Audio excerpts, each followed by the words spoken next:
Selamat pagi, perkenalkan nama saya Tasya Monika Dilasari. Saya dari kelas manajemen A2 pagi, makul manajemen operasi. Tugas dari manajemen operasi yaitu adalah membuat kesimpulan materi peramalan manajemen operasi dan cara mengukur produktivitas. Materi tersebut diambil dari YouTube dan dibuat kesimpulan. Nah, video kesimpulan yang pertama yaitu materi yang diambil dari peramalan manajemen.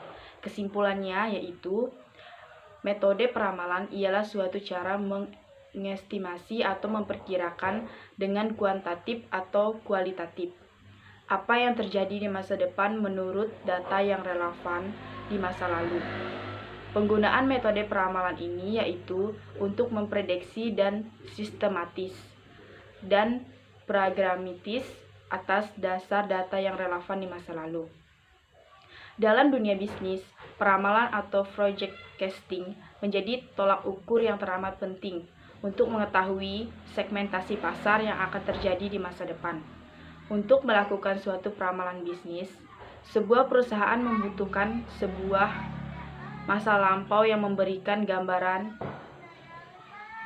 gejolak pasar. Sebuah perusahaan membutuhkan sebuah laporan tersebut. Mereka mampu mengidentifikasikan pemerintahan dan penawaran dalam masyarakat.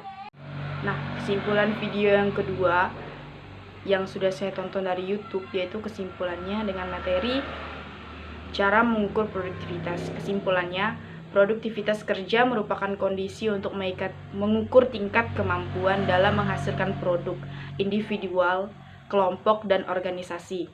Produk ditentukan oleh dukungan sumber daya organisasi yang dapat diukur dari segi efektivitas dan efisiensi, yang difokuskan pada aspek-aspek yang pertama yaitu hasil akhir atau produk nyata, yang dicapai kualitas dan kuantitasnya.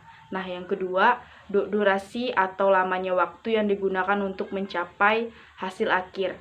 Yang ketiga, penggunaan sumber daya secara optimal. Dan yang keempat yaitu kemampuan beradaptasi dengan permintaan pasar atau pengguna.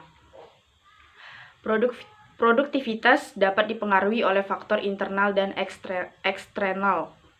Nah, selanjutnya, penilaian produktivitas menitik beratkan pada upaya yang memotret hasil telah dicapainya secara efektif atau objektif sebagai bahan dasar ketika dilakukan pengukuran, sedangkan pengukuran kinerja lebih menitik beratkan kepada upaya yang melakukan perbandingan atas hasil yang dicapai dan direncanakan atau standar yang sudah diterapkan sebelumnya.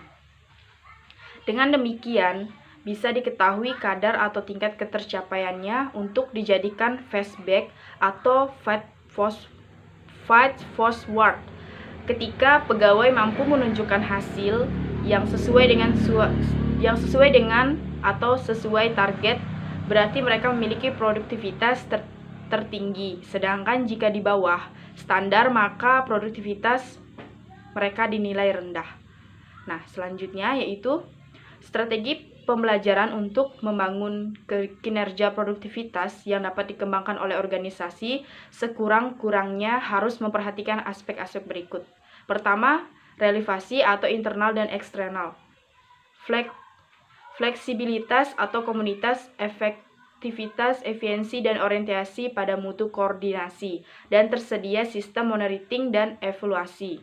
Nah, selanjutnya ada 3 tipe manusia yang merespon perubahan yaitu pertama menolak, menerima, dan aptis. Respon penolakan dalam dikurangkan komunikasi yang intensif, meningkatkan partisipasi, bantuan, dan dukungan. Negosiasi, manipulasi, dan kooptasi, menggunakan power untuk melakukan pemaksaan. Nah, sekian dari kesimpulan video yang sudah saya tonton di YouTube dan membuat kesimpulannya. Sekianlah kesimpulan yang bisa saya sampaikan. Saya ucapkan terima kasih.